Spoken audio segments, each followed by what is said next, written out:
নমস্কার বন্ধুরা, আমি তুহিন আর আমার কিচেনে আপনাদের সবাইকে স্বাগত।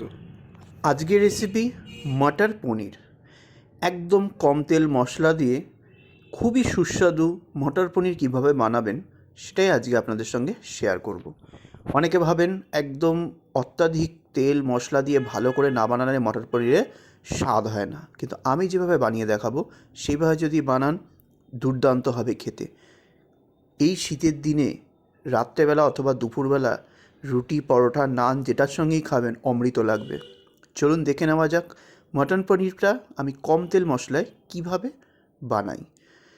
মটর পনির বানানোর জন্য যেটা সব থেকে মূল্যবান সেটা হলো পনির। সেটা নিয়ে নিয়েছি, আমি 200 গ্রাম পনির দিয়ে করে দেখাচ্ছি।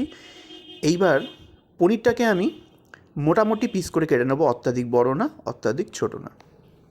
দেখুন কিভাবে কাটছি, টুকরো টুকরো কেটে নিলাম ঠিক আঙুলের 1 কর মাপ করে। এতে খুব ভালোভাবে মটর পনিরের ভেতরে মশলাটা ঢোকে এবং খেতেও কিন্তু দুর্দান্ত হয়। প্রতিটা বাইটে কিন্তু পনিরটা উঠবে। বড় পনির হলে কেটে কেটে খেতে হয়, কিন্তু এই পনির কিন্তু প্রতিটা বাইটে আপনি মুখে পুরতে পারবেন, সেই জন্যই এইভাবে কাটলাম। এইবার একটা কড়াই নিয়ে নিয়েছি। গ্রেভির জন্য একটা জিনিস বানিয়ে নিতে হবে। প্রথমেই নিয়ে নিয়েছি 1 চামচ তেল। কড়াইটা গরম হওয়ার পরেই কিন্তু তেলটা দিয়েছি এবং তেলটা ভালো করে গরম হয়ে গেলে এর মধ্যে দিয়ে দেবো একটা মিডিয়াম সাইজের রাফলি চপড পেঁয়াজ মানে অনিয়ন, দিয়ে দেবো 6-7টা রসুন কোয়া, গার্লিক ক্লোভস, আর দিয়ে দেবো 1/2 ইঞ্চি ছোটো করে কিউব করে আদার টুকরো জিঞ্জার কিউবস। ফ্লেমটা লো টু মিডিয়ামের মাঝখানে দিয়ে ভেজে নিতে হবে ভালো করে।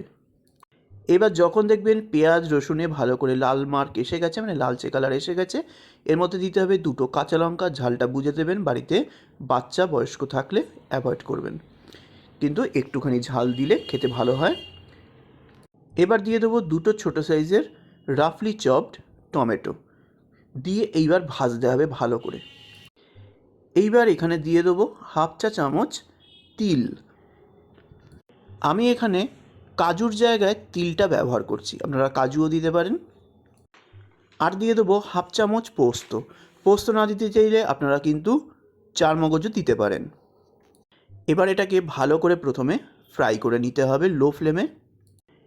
এইবার কিছুক্ষণ ফ্রাই করে নিয়ে ওপর থেকে স্প্রিঙ্কেল করে দেবো পরিমাণ মতো লবণ, অ্যাজ পার ইয়োর টেস্ট মানে সল্ট। লবণটা দিয়ে ভালো করে মিক্স করে দিয়ে দেবো অল্প করে জল, যাতে সুন্দরভাবে সব কিছু নরম হয়ে যায়। এইবার একটা ঢাকা চাপা দিয়ে লো ফ্লেমে 10 মিনিট এভাবে রেখে দেবো, যাতে সুন্দরভাবে নরম হয়ে যায়। ঠিক 10 মিনিট পর ঢাকনাটা খুলে নিলাম। দেখুন জলটা অনেকটাই শুকিয়ে গেছে আর সুন্দরভাবে নরমও হয়ে গেছে। এইবার এই মিশ্রণটা ঠান্ডা করে নিতে হবে। ঠান্ডা করার পর মিক্সার জারে ট্রান্সফার করে এটাকে মিহি পেস্ট বানিয়ে নেবেন। যদি জল লাগে অল্প অল্প করে জল দেবেন। আমি আর মিক্সার গ্রাইন্ডারের পেস্টিংটা আপনাকে দেখালাম না, ডাইরেক্ট রান্না চলে আসলাম। যে কড়াইতে রান্না করেছিলাম এতক্ষণ সেই কড়াইয়ের মধ্যে দিয়ে দেবো 2 চা চামচ সাদা তেল। সাদা তেলটা লো ফ্লেমে গরম করতে দিয়ে দেবো কিছুটা কাশ্মীরি রেড চিলি পাউডার। আমি ইউজ করেছি 1 চা চামচ কাশ্মীরি রেড চিলি পাউডার। 1/4 চা চামচ দিয়ে দেবো হলুদের গুঁড়ো, দিয়ে এই তেলের মধ্যে ভালো করে মিক্স করে নিতে হবে হালকা উষ্ণ তেলের মধ্যে, যাতে পুড়ে না যায়, তাই লো ফ্লেমে দেওয়া। আর এতে কিন্তু কালারটা দারুণ আসে। যে কোনো ধাবা স্টাইল যদি রান্না করেন এইভাবে করবেন, কালার দুর্দান্ত আসবে। ভালো করে মিক্স করে নেওয়ার পর দেখুন একটুখানি তেলে ফেনা ফেনা হচ্ছে, মানে সুন্দরভাবে কিন্তু হালকা রোস্টিং হয়ে গেছে আর কালারটা দেখুন কত সুন্দর এসেছে। এইবার দিয়ে দিতে হবে যে মিশ্রণটা আমি বানিয়ে রেখেছি মানে পেস্টটা, সেইটা এর মধ্যে দিয়ে দিতে হবে।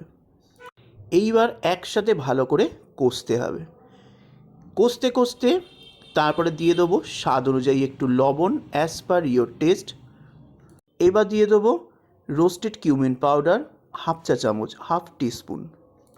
আরও 1/2 চামচ দিয়ে দিলাম রোস্টেড কিউমিন পাউডার, কারণ একটু কম হয়ে গেছিলো।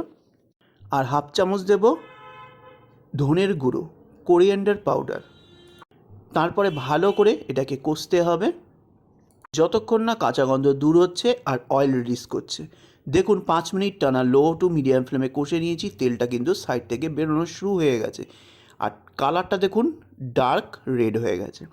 এইবার এর মধ্যে অ্যাড করব 2 চা চামচ ফ্যাটানো টক দই। অত্যাধিক দেবেন না, টক হয়ে যাবে। টক দইটা দিয়ে ইমিডিয়েটলি ভালো করে মিক্স করে নিতে হবে, ভালো করে স্প্যাচুলা চালিয়ে ননস্টপ, তাহলে কিন্তু দইটা ফেটে যাবে। ভালো করে মিক্স করে নেওয়ার পর এইবার মিক্সার গ্রাইন্ডারটা ধুয়ে এখানে অল্প করে জল দিয়ে দিতে হবে। ভালো করে মিক্স করে দেওয়ার পর জলের সঙ্গে গ্রেভিটা ভালো করে মিক্স করে দিয়ে ফ্লেমটা মিডিয়ামে দিয়ে একটু ফুটতে হবে। আর এর মধ্যে দিয়ে দেবো স্বাদ অনুযায়ী চিনির গুঁড়ো, কারণ টমেটো দেওয়া হয়েছে প্লাস টক দইও দেওয়া হয়েছে, তাই টেস্টটা ব্যালেন্স তো করতেই হবে। আর দিয়ে দেবো আরও 1 চামচ কাশ্মীরি রেড চিলি পাউডার, যাতে কালারটা আরও সুন্দর হয়। আপনারা দিতেও পারেন, নাও দিতে পারেন। ভালো করে একবার মিক্স করে নিয়ে এর মধ্যে দিয়ে দেবো পরিমাণ মতো মটরশুঁটি, গ্রিন পিস। আমি এখানে 1 কাপ গ্রিন পিস ইউজ করেছি। 200 গ্রামের জন্য এই 250 গ্রাম গ্রিন পিস একদম পারফেক্ট। আমার 1 কাপ মানে এখানে 250 গ্রাম। গ্রিন পিসটা দেওয়ার পর এইবার ভালো করে মিক্স করে দিয়ে লো ফ্লেমে টানা 15 মিনিট কিন্তু ফোটাতে হবে আর কষতে হবে। এতে মটরশুঁটিটা নরমও হবে আর মশলাটার মটরশুঁটির ভেতরে ঢুকবে, না হলে কিন্তু এই মটরশুঁটি খেতে কিন্তু একেবারেই ভালো হবে না। 15 মিনিটের মাঝখানে মাঝপথে একবার ঢাকনাটা খুলে নিতে হবে। আর দেখুন ঢাকনাটা খুলে নিয়েছি, কী সুন্দর তেলটা ওপরের দিকে ভেসে এসেছে, মানে কষাটা ভালো হচ্ছে। এইবার হালকা হাতে একটুখানি নাড়াচাড়া করে দিতে হবে যাতে তলাটা লেগে না যায়। একটু নাড়াচাড়া করে দিয়ে ঢাকা দিয়ে আবারও কিন্তু 15 মিনিটের হাফ টাইমের পর যেটুকু টাইম থাকছে সেটুকুর জন্য আবার ঢাকা দিয়ে দিতে হবে।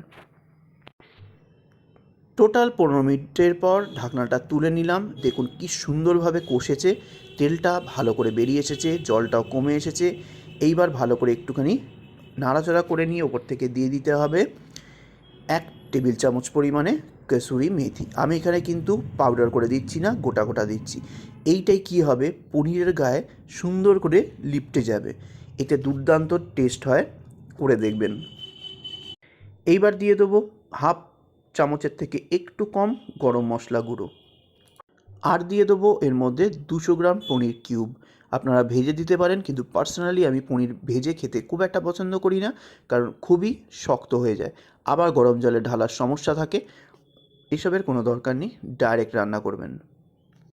পনিরটা দিয়ে সব মশলার সাথে ভালো করে কষতে হবে, খুব সাবধানে, যাতে পনিরটা ভেঙে না যায়।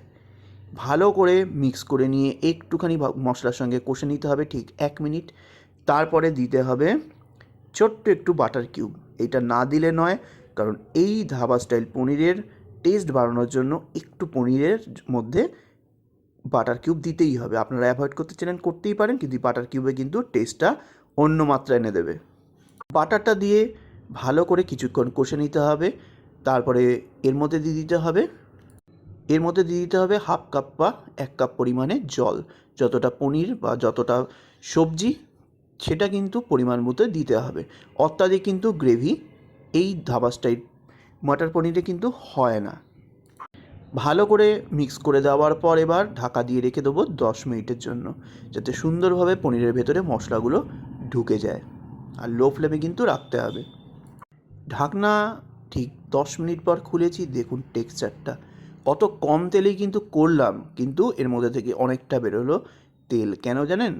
এই পনিরটা হলো ক্রিম পনির, এর ভেতর থেকেও কিন্তু অনেকটাই কিন্তু বেরিয়েছে। এবার ভালো করে স্প্যাচুলা চালিয়ে একটু মিক্স করে দিতে হবে। তারপরে দিয়ে দিতে হবে কুচিয়ে রাখা ফ্রেশ ধনেপাতা। এটা না দিলে কিন্তু মটর পনিরের স্বাদ ভালো আসবে না। ভালো করে একবার হালকা হাতে মিক্স করে নিলেই রেডি হয়ে গেল গরম গরম মটর পনির। খেয়ে দেখবেন আর অবশ্যই কমেন্ট করে জানাবেন কেমন লাগলো ভিডিওটা। আমরা তো দুর্দান্ত খেয়েছিলাম এই মটর পনিরের রেসিপিটা। প্লাস প্রচুর শেয়ার করে দেবেন বন্ধুবান্ধবের সঙ্গে। নতুন বন্ধুদের বলছি সাবস্ক্রাইব করে বেল আইকন ক্লিক করে অল বাটনটা ক্লিক করতে ভুলবেন না যেন, তবেই কিন্তু নেক্সট রেসিপি সারার সঙ্গে সঙ্গে আপনাদের কাছে সর্বপ্রথম পৌঁছে যাবে আমার নিত্য নতুন রেসিপিগুলো। আজ আসলাম, নেক্সট দিন আবার একটা ভিডিও নিয়ে আপনাদের সামনে তুলে ধরবো। নমস্কার।